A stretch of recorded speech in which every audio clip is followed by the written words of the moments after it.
All right, let's get right into it. We need to talk about money.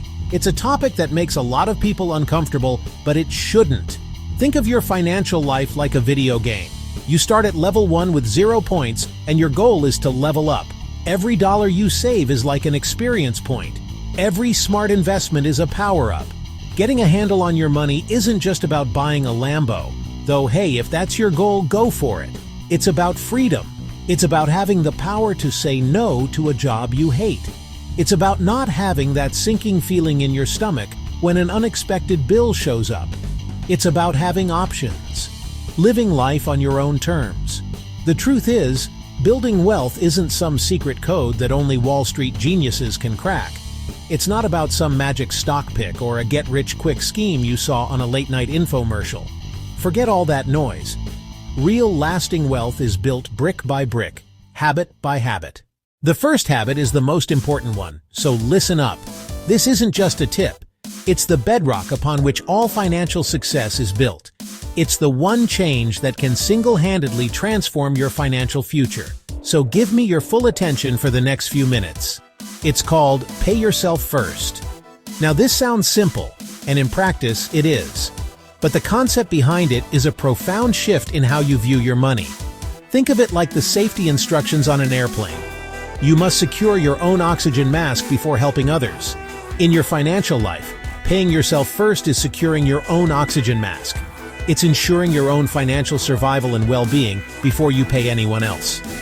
The moment you get your paycheck, that glorious notification hitting your phone, before you even think about your rent, before you buy groceries, before that new video game or pair of shoes even crosses your mind, you take a predetermined portion of that money and move it directly into your savings or investment account. This is a complete mindset shift from how most of the world operates. Most people get paid, spend money for a month, and then hope to save whatever is left over. Let's be honest, how often does that work? Think about it. The money comes in, and life immediately starts making demands. Rent is due, the car needs gas, you have subscriptions to pay, you go out with friends. We spend, telling ourselves we'll save what's left at the end of the month. The problem? There's usually nothing left over, or if there is, it's a fraction of what you intended to save. This approach makes saving an afterthought, a leftover, something you do only if you're lucky. You have to flip the script entirely. You must stop treating savings as a leftover and start treating it as your single most important bill. It's the first bill you pay every single month, without fail. Think of it as a non-negotiable payment to the most important person in your life, future you. This payment isn't for a landlord or a credit card company, it's an investment in your own freedom, your own goals, and your own peace of mind. So why does this work so well? It's all about psychology. It leverages a powerful principle called Parkinson's Law, which says that expenses will always rise to meet income. If you have $3,000 in your checking account, you will find a way to spend $3,000. But if you immediately move $500 to savings, you now only have $2,500. Your brain automatically recalibrates. You've created an artificial scarcity that forces you to be more resourceful. By paying yourself first, you are prioritizing your future self. You are making a non-negotiable commitment to your financial goals. It forces you to live on the remaining amount, not the other way around. You'll be absolutely surprised at how you automatically adjust your spending to fit the money that's left in your checking account. Suddenly, packing a lunch seems like a great idea. Brewing coffee at home becomes a simple pleasure. You become a more conscious consumer by default. The best part? You can put this entire system on autopilot. This takes the guesswork and, more importantly, the willpower out of saving. Willpower is a finite resource. You can't rely on it to make good financial decisions every single day. So here's your action plan. First, decide on a percentage. It doesn't have to be huge. Start with 5% or even just 1%. The amount isn't as important as building the habit. You can always increase it later. Second, log into your bank account right now and set up an automatic recurring transfer. Schedule it for the day after your payday. This is the most critical step. Automate it and forget it. This simple action transforms saving from a daily struggle of discipline into a silent background process. It becomes an automatic, ingrained part of your financial routine, just like brushing your teeth. You don't debate whether to do it. It just happens. This simple act ensures that you are consistently building your wealth, regardless of what other expenses pop up during the month. It's the difference between hoping for a better financial future and actively building one, paycheck by paycheck. This is your foundation. It's the promise you make to yourself that you are worth investing in, first and always. Okay, habit number 2 is something I am obsessed with. You need to track every single penny you spend. I know. It sounds tedious. It sounds like a chore. But I promise you, this is the financial equivalent of turning on the lights in a dark room. You cannot control what you do not measure. Most people have no real idea where their money is actually going. They have a vague sense: rent, food, gas, but the details are a complete mystery. They wonder why they're broke at the end of the month, and the answer is usually hidden in 100 tiny, untracked purchases. That $5 coffee, that $15 lunch, that $10 subscription you forgot about. It all adds up. Tracking your spending isn't about judging yourself or feeling guilty. It's about awareness. It's about collecting data. Once you see exactly where your money is going, you can make informed decisions. You might be shocked to discover you're spending $300 a month on food delivery or $150 on subscriptions you don't even use.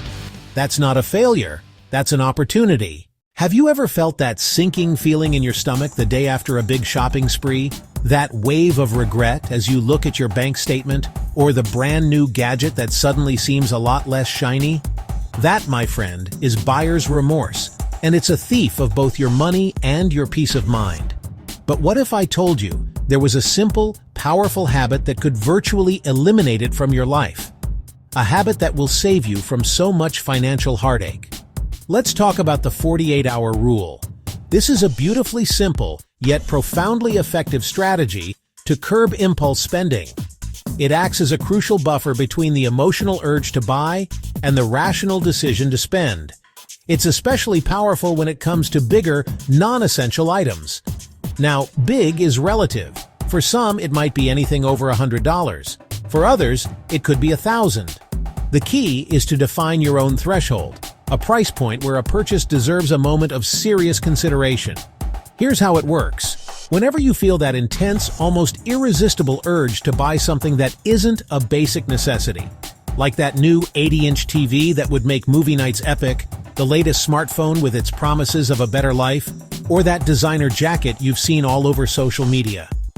Instead of clicking buy or heading to the checkout, you wait. You enforce a mandatory cooling-off period of at least 48 hours. Crucially, you don't forbid yourself from buying it. This isn't about deprivation. You simply delay the decision. You're telling yourself, I can have this but not right now. The item isn't going anywhere. And if it does sell out, ask yourself if its absence will truly impact your life in a meaningful way. More often than not, the answer is no. Another deal will always come along. You press pause on the transaction, and in doing so, you reclaim your power. This rule is a powerful defense against the sophisticated machine of modern marketing, which is designed to trigger your impulses and exploit your fear of missing out. That 48-hour gap does something magical. It gives you precious time for that initial emotional high, the dopamine rush of imagining the new item in your life, to wear off. It allows your logical, rational brain to step back in and take control. This is your time for due diligence. Instead of just dreaming about the product, you can now properly evaluate it. Your logical brain starts asking the important questions. Do I really, truly need this, or do I just want it? Can I comfortably afford it without derailing my budget or going into debt? Where will I physically put it? Does it require maintenance? And most importantly, is there something else I'd rather do with this money that aligns better with my long-term goals, like paying off debt, investing, or saving for a vacation? Will this item truly add lasting value to my life? Think about Sarah. She saw a targeted online ad for a beautiful high-end espresso machine. In a moment of fantasy, picturing herself as a home barista, she added it to her cart, ready to spend $700 she didn't really have. But then she remembered the 48-hour rule. She closed the tab. During the waiting period, she looked at her credit card statement. By the second day, the novelty had worn off. She realized she already had a perfectly good coffee maker, and that the $700 could completely pay off her highest interest credit card. The feeling of clearing that debt brought her a sense of freedom and accomplishment that the espresso machine never could. You'll be amazed how often, after 48 hours, the burning desire has faded to a lukewarm may. You'll realize it was a fleeting want, not a genuine need. This simple pause is the ultimate financial superpower. It is the clear, defining difference between a home full of clutter and a life full of intention, between a garage full of junk and a bank account full of freedom. This next habit is where you start to put your wealth building on autopilot. It's one thing to decide to save money, but it's another thing to actually do it consistently. Life gets busy, and it's easy to forget or to make excuses. The solution is to automate everything. Automation is the ultimate hack for financial success. It removes you, your emotions, your laziness, your forgetfulness from the equation. You set it up once and the system does the work for you, silently building your wealth in the background. This is how you make progress without relying on sheer willpower. So what does automation look like in practice? It's directly connected to our first habit, pay yourself first. Instead of manually transferring money, set up an automatic recurring transfer. Schedule it for the day after your paycheck hits.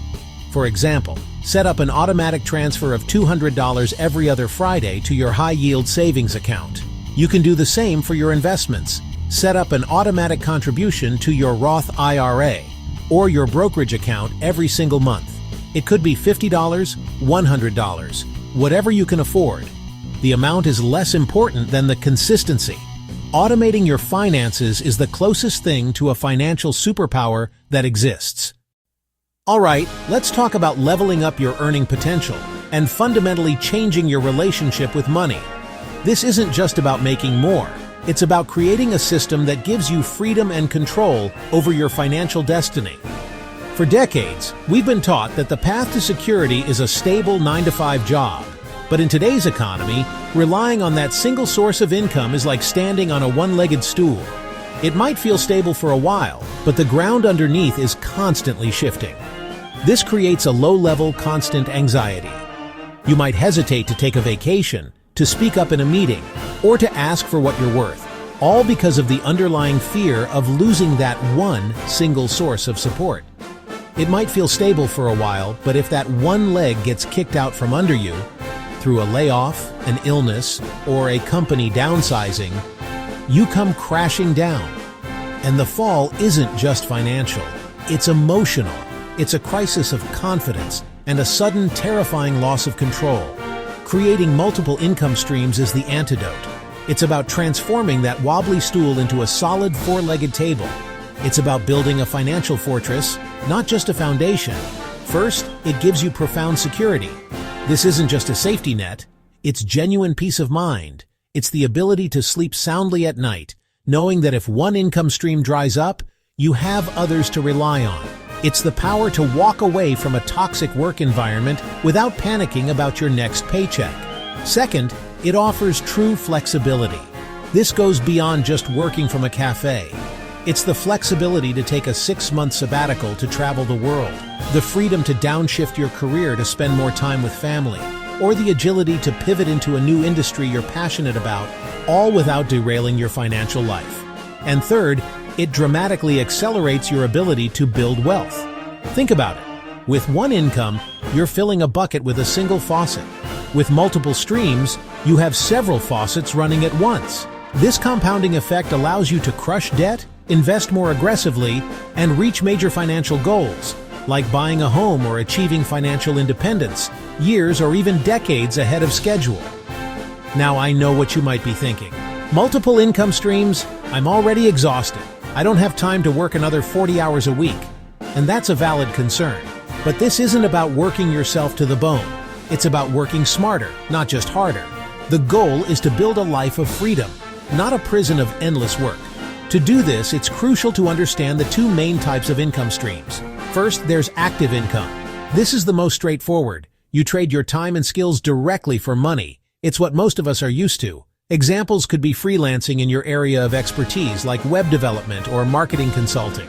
It could be coaching or tutoring in a subject you've mastered. Or it could be something completely different, like pet sitting or delivering for apps. Active income is powerful because it generates cash flow immediately, and it's often the perfect place to start. Then there's the holy grail, passive income. Now let's be clear, passive doesn't mean no work. It means you do the majority of the work up front to build a system, and that system then continues to generate income with minimal ongoing effort. Think of it as planting a tree. It takes effort to plant and water it initially, but eventually it bears fruit year after year. Passive examples are incredibly diverse. Earning dividends from a stock portfolio, creating and selling a digital course, earning royalties from a self-published book, or generating affiliate commissions from a niche blog. Here's the secret strategy the wealthy use. They often start with active income streams to generate surplus cash, and then they strategically reinvest that cash into building or buying passive income assets.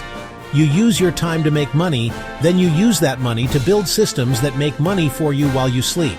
Consider my friend Jessica, a talented graphic designer. Her full-time job paid the bills, but she felt stuck and terrified of potential layoffs. She decided to take action. She started a small side business on Etsy, designing and selling custom digital wedding invitations. The first few months were slow. There were moments she wanted to quit. But then, she got her first 5-star review, then her first 10 sales. The feeling was electrifying. Over 2 years, her Etsy shop grew into a significant second income stream. Then, the thing she feared happened. Her main company announced unexpected layoffs. It was a shock, but it wasn't a catastrophe. Her Etsy income easily covered her essential bills. It gave her the breathing room to be selective and find a position she was truly passionate about. That side hustle didn't just give her money, it gave her power. So, where do you begin this journey? It starts with a simple but powerful exercise, a personal inventory. This isn't just about your resume. Grab a notebook and create 3 columns. In the first, list your professional skills. What are you paid to do? Think about software you've mastered or expertise you've developed. In the second column, list your hobbies and passions. What do you do for fun? What do you find yourself reading about on the weekend? This could be anything from baking and gardening to playing guitar or video editing. In the third column, and this is the most important, brainstorm problems you can solve. Look at your first 2 columns and ask, how can these skills or passions solve a problem for someone else? Could your accounting skills help small business owners? Could your passion for fitness become an online coaching program? This inventory is your treasure map. It holds the clues to your first, second, or even third income stream, turning what you already know and love into a source of financial strength. We've covered a lot of ground, so let's boil it all down into a super simple, actionable, quick start guide. The biggest enemy of progress is inaction. The goal here is to take one small step today, right now. You don't have to perfect all 5 habits at once. Just pick one and do the single easiest thing you can to start. Building momentum is everything. Think of this as your 5-minute financial workout. Here's your quick start tip for habit 1. Pay yourself first. Log into your online banking right now. Just log in. Find the transfer function. Set up a recurring transfer of just $10. That's it. You've taken the first step. For the other habits, just take the first step. Download a budgeting app. Practice the pause. Brainstorm one idea for automation or extra income. Action starts with an idea. So let's do a quick recap of the game plan. We've laid out 5 of the most fundamental habits for transforming your financial life. These aren't complicated theories. They are simple, powerful actions. First, we talked about paying yourself first. Second, tracking every penny. Third, the 48-hour rule. Then automating your finances. And finally, creating multiple income streams. Together, these 5 habits form a complete system. The beauty of this system is that anyone can start, regardless of their income or their starting point. The path to financial success isn't a sprint. It's a marathon made up of thousands of small, consistent steps. What we've outlined today are those very first steps. They are simple, they are effective, and they are available to you right now. The only thing standing between you and a better financial future is the decision to begin. You are the main character. You write the script. Start with one habit today. We've reached the end, but your journey is just beginning. You now have the blueprint, you have the knowledge, you have the 5 core habits that can and will change your financial trajectory if you apply them. But reading this and nodding along is not enough. The chasm between knowing what to do and actually doing it is where most people get stuck for their entire lives. My goal today was to give you the tools, but I can't build the house for you. You have to be the one to pick them up and start building, brick by brick. Don't fall into the trap of "I'll start tomorrow." The perfect time is right now today, September 7th, 2025. You can start with something incredibly small. You can start by implementing just one of the quick start tips we discussed. Any action, no matter how tiny, is infinitely more powerful than no action at all. Thanks for reading.